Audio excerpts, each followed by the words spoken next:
the Yom Yom. Several of the earlier Hasidim, the followers of the Rebbe, they had a forbringen. Like in the time of the first Rebbe. And the point of what the conversation was, this is what we're reading now, this is the sayings of the previous Lubavitcher Rebbe. They said, the first Rebbe of Chabad, that was the Rebbe, he accomplished something really new, that no one is ever alone.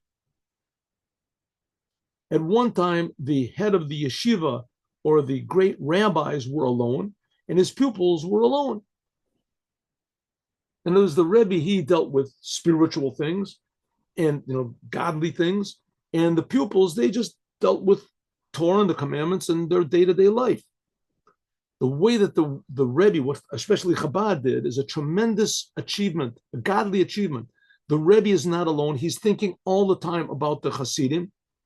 Nor are the Hasidim alone. They're thinking all the time about what does the Rebbe want. The Rebbe is accessible to everyone, every Chassid, and every Chassid, the Rebbe and every Chassid is connected to the Rebbe. The Rebbe has every Chassid in his mind, and every Chassid has the Rebbe in his mind, that they're both accessible one to the other. Even though the Rebbe is like Moses, right? Moses was totally separated from the people, right? Moses led the people were on one level, and Moses was completely different, to the degree that when Moses was gone, all the people worshiped the golden calf, right? They thought that Moses wasn't come down on Mount Sinai. So Moses was on a totally different wavelength than everybody else.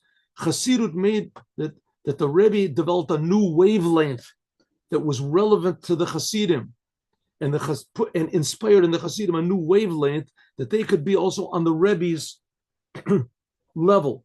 Every Hasid became a little bit of a Rebbe, and the Rebbe became a little bit of a Hasid. Okay, now story. 1 second.